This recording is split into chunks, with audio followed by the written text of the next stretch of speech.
And welcome back, or just welcome if you're new here. My name is Rusty, and this is my channel where I talk about my favorite movies, mostly horror, and my favorite music, mostly metal. And we're going to continue my classic film festival week with 1953's Niagara with the great and legendary Marilyn Monroe.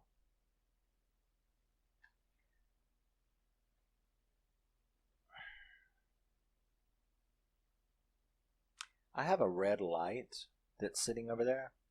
It's behind my camera. It's behind my camera. And yet, somehow the camera, from what? I don't know. But well, you see what happens. I'll have to work on figuring out what that is. But, yeah. So, Niagara was released in 1953. It stars Marilyn Monroe. This is the one that really made her take off. It stars Marilyn Monroe, Joseph Cotten, Jean Peters, and was directed by Henry Hathaway. And yes, like I said, released in 1953. All right. Now, this movie opens, of course, at Niagara Falls. At the bottom of the falls, we see George doing something, but we really don't know what he's doing. And later, we see him in a cabin with Rose. That's Marilyn Monroe in this movie. And so we see her in there, and we get a little bit that they have a kind of strange relationship. You know, we see her acting as though she's up to something, and she is. And he is acting as though he's got some kind of issues, which he does. So, now, the owner, they're staying in these cabins. It's like a little cabin park, and it overlooks the falls. You know, it has nice views of the falls. So we're introduced to Ray and Polly as they are arriving at this town and arriving at this place. They've been married for a long while, but this is their first opportunity. He's a salesman. The company that he works for he won a contest. So they have come and are turning it into the honeymoon that they never had. So the owner comes and tries to tell Rose that, they need to leave. And as Polly and Ray arrive, she kind of puts on a little, oh my gosh, my husband is sick in the bed. And can you please, give us a day to, feel better and all. And Polly and Ray agree to go to a different cabin instead of the one that was reserved for them. So,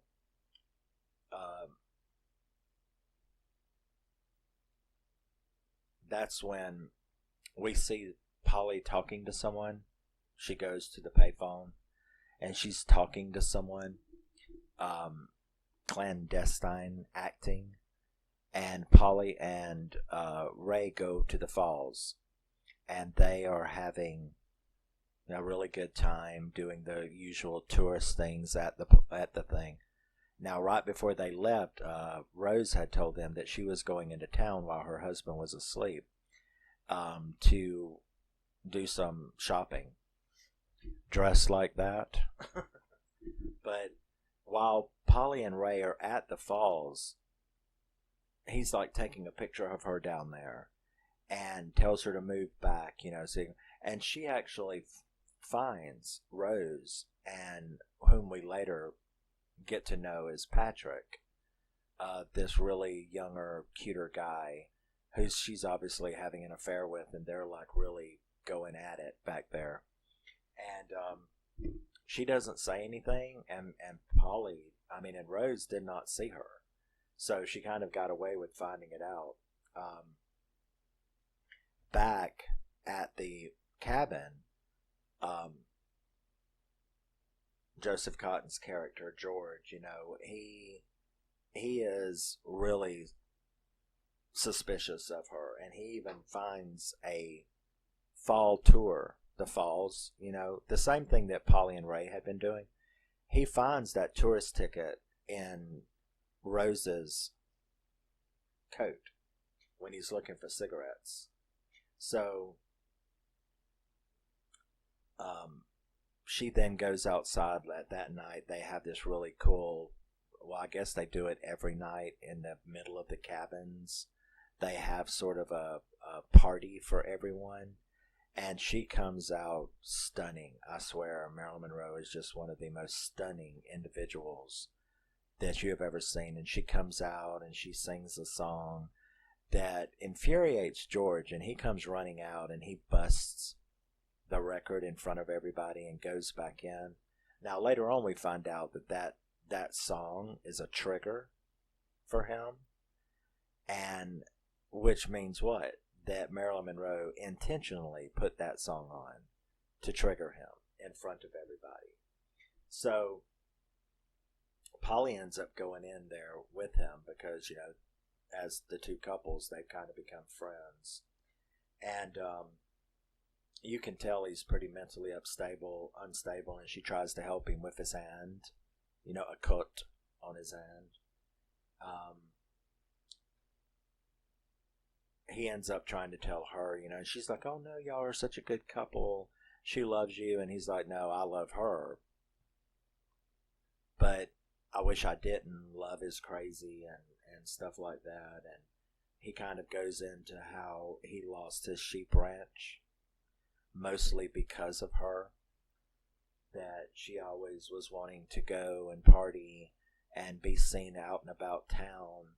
And that is why he ended up losing his ranch, and they've kind of been living like they're living, sort of nomadic, so that she can stay where the action is.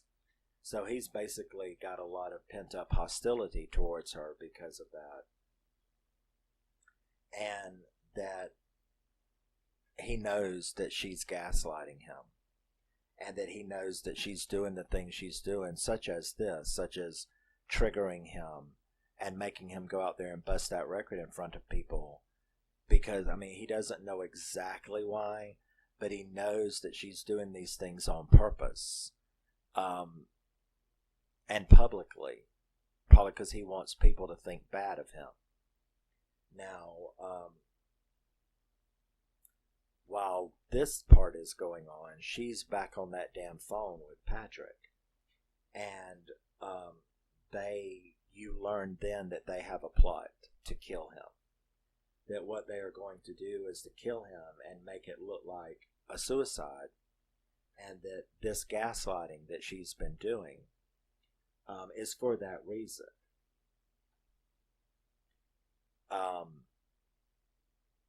But because of Polly's talk with him,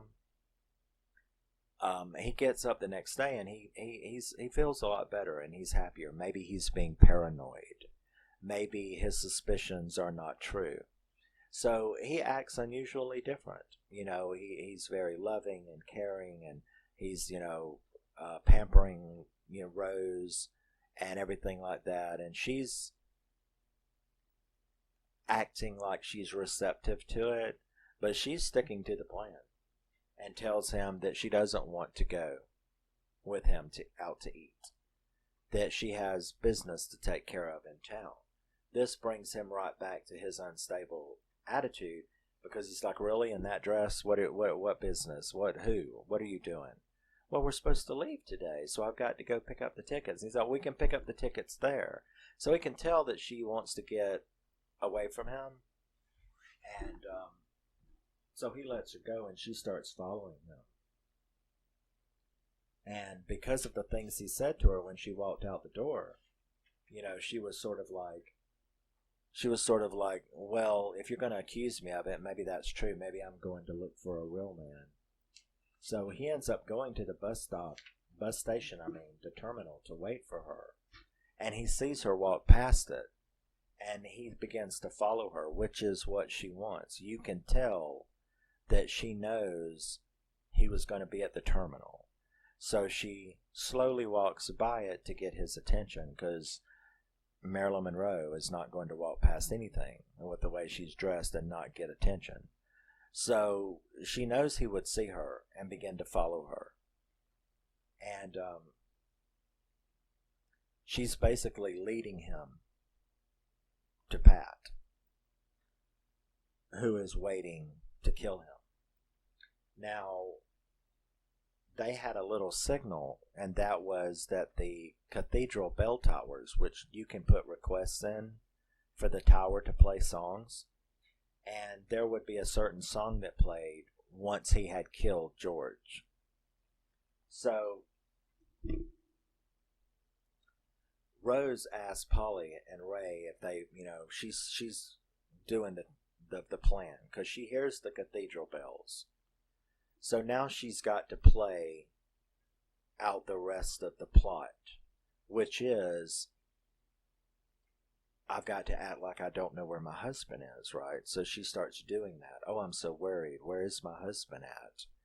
Have you guys seen him? Can people help me go look for him? Whatever, and they end up, like, the cops come. They get her to go down and file a missing persons report, and they go to the falls and they find his shoes, where the tourists put their shoes to put on the water boots, the waterproof boots and stuff.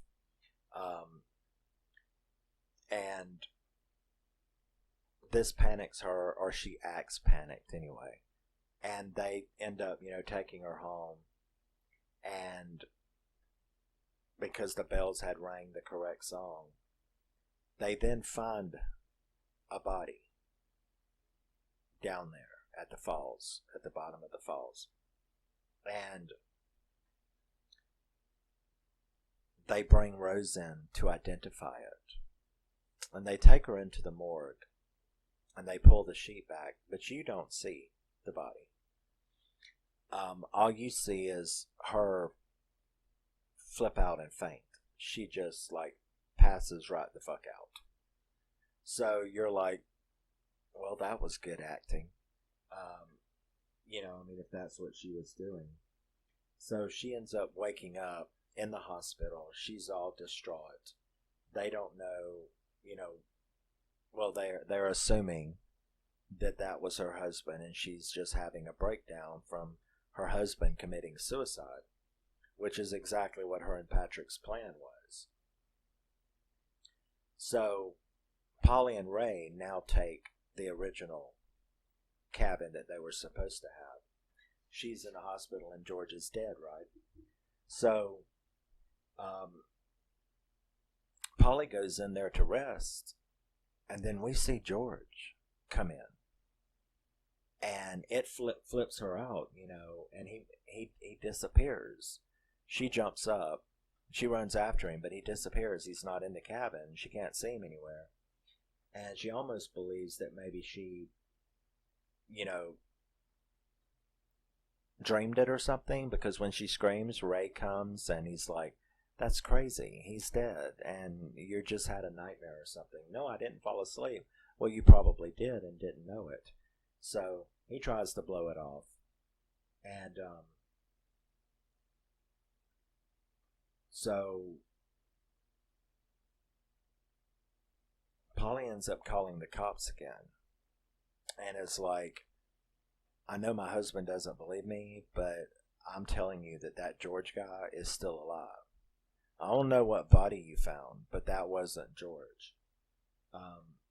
Now George, he had run out of the room, while all this took place, but he's still out there by in the little wooded areas where the phones are, and he hears her on the phone with the cops. And so he knows that she knows and that she saw him. So Polly and Ray and his boss and his boss's wife, they all go to the falls again for another scenic tour. Now George has followed her, and because they all get separated, he gets her alone and you think that he's going to kill her or something, but he actually doesn't. Instead, he tries to tell her, look, you know as good as I do what happened. You know that Rose and that guy, and remember, she did, because she had caught them making out. So she knew what he was saying was true. And he was like, they were plotting to kill me. The guy tried to kill me, and I defended myself and killed him instead. And she's like, well, that's fine. I mean, I do know what I saw, so I can testify. And he's like, no, you don't understand. I want to disappear. I want to stay dead.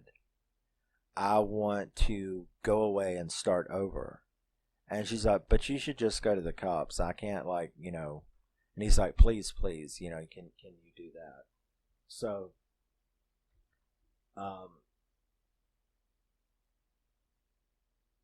because she doesn't want to be caught up in all this shit. She's just a country girl who's on a honeymoon, you know.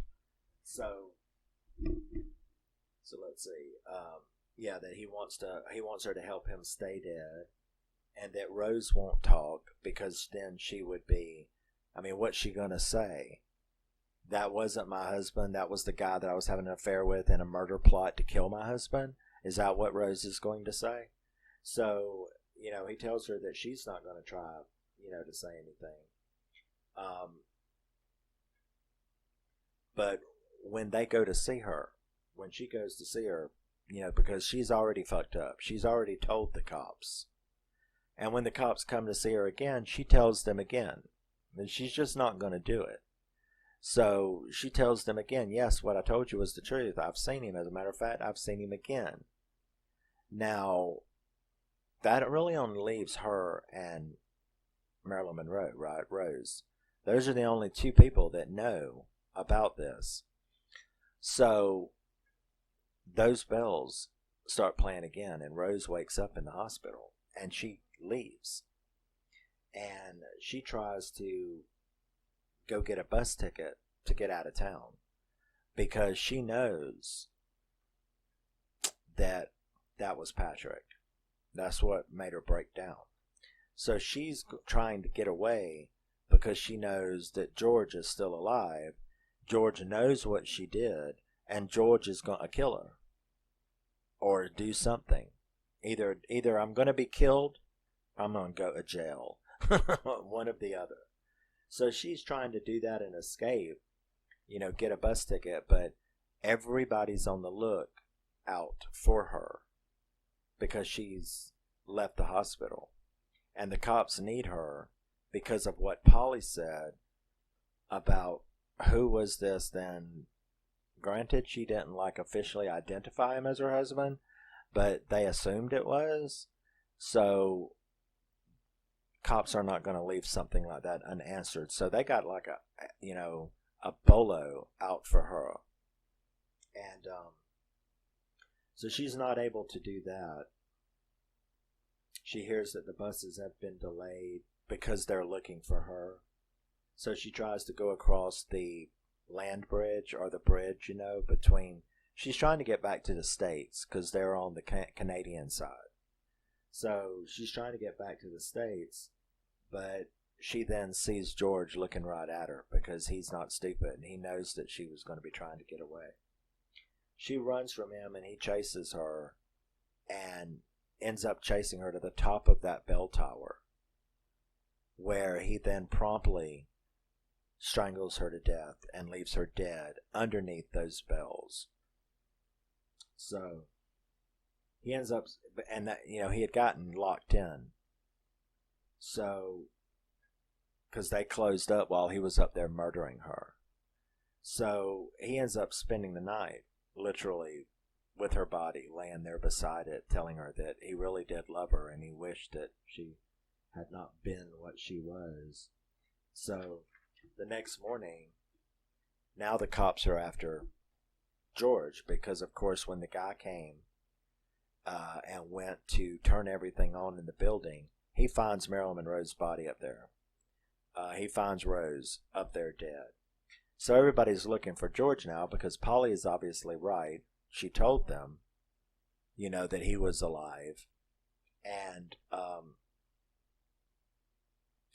her husband Ray is really funny because he's just ignoring all this shit. I mean, his wife is in the middle. Polly is in the middle of this thing. And he's just like, I am on vacation, leave me alone. So him and his boss and his boss's wife and her are now supposed to go on this little boat trip, down the river. And talk about a coincidence. And it really was a coincidence, like wrong place, wrong time. But George actually is trying to get away too, right? He can't get on the bus and he can't go over the bridge. So he wants to get a boat. Now, I'll be damned if he doesn't find the opportunity to get that exact boat that they are going to use, that they've rented. And he goes into it and can't get it cranked and he hides. But Polly comes back, gets on the boat with him, not knowing that he's there. While Ray and his boss and his boss's wife were off getting supplies and gasoline.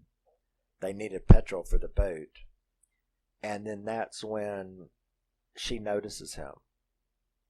And he's like, get off the boat now. And she attacks him instead of getting off the boat. And he's managed to crank it up. He's got it started. And he's like, jump, get off the boat, whatever, just go. And she kind of attacks him, and he ends up pushing her and it knocks her out and boom, she's stuck with him. Here they are going down the river. And you have to be very, very careful on that river because the end of that river is the fucking Niagara Falls, right? So, he doesn't, even though she's there, he can't take the chance. So she wakes up and she's like, would you just please stop all of this and turn yourself in? And he's like, well, I can't though. I can't now because I've killed Rose. So whatever chance I had of getting out of this, because in truth, he didn't do anything. In truth, Rose and Patrick did have a plot to kill him. They did try to kill him. He killed Patrick in self-defense. Polly is right. If he'd have just turned his ass in, everything would have been fine. I mean, he'd have went to trial, but he'd have got off on self-defense if they even charged him.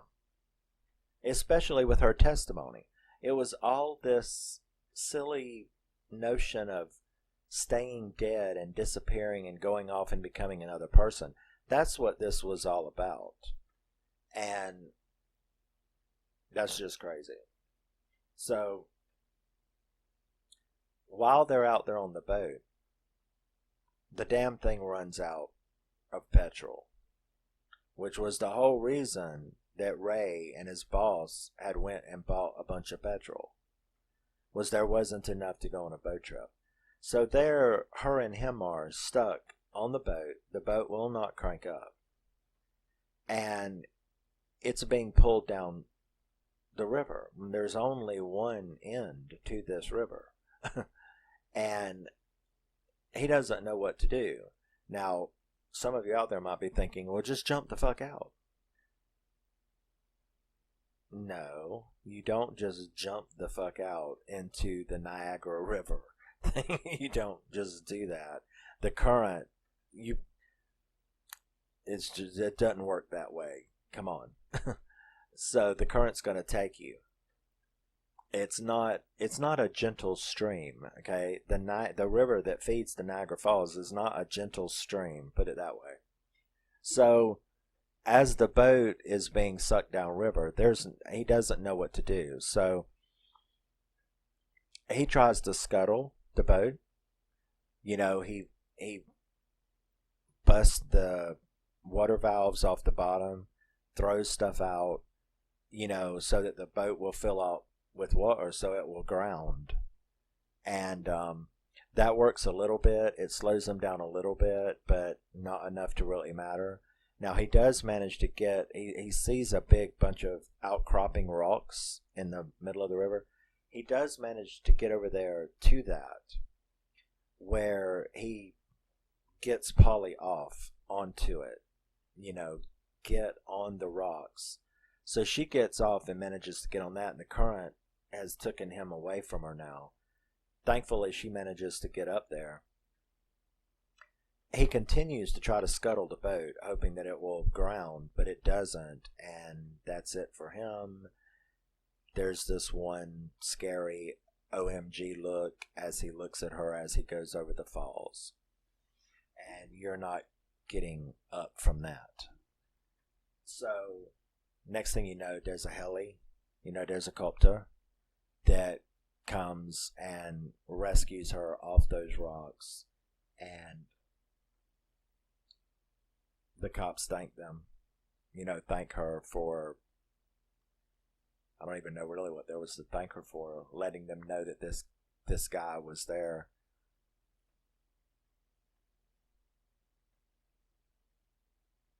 It could have all been so much easier. But, so they thank her, because he had become a killer. And he had killed Rose, even though she had plotted to kill him. So the cops thank them, and they leave, and that's the way the movie ends. And yes, Niagara is one of my favorite Marilyn Monroe movies. Niagara. I've got a whole bunch. I love Marilyn Monroe movies. I love The 7-Year Itch. I love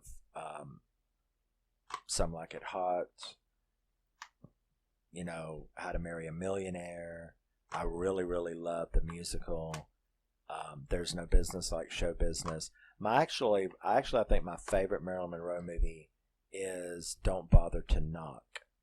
And that is a movie in which she plays a fucking psycho. And she is really good in that movie. And my second favorite is probably Misfits. The Misfits with Clark Gable. And, isn't it Clark Gable? Yeah. And Montgomery Clift. I love the Misfits. So I like a great deal, and I have a great deal of Marilyn Monroe movies. So yeah, that's Marilyn Monroe, Niagara, 1953, with the stunning Marilyn Monroe. And I will see you guys in the next one. Love you, miss you, bye. And always remember and never forget, you're a very, very special person. Don't let anybody tell you anything different, even if you're not a murderous, plotting siren with a poor, pathetic husband who has followed your ass around for no damn good reason when he should have got out before the boat sunk. But I will see you in the next one. Love you, miss you. Bye-bye. Ta-ta. Go ahead. You can click it now.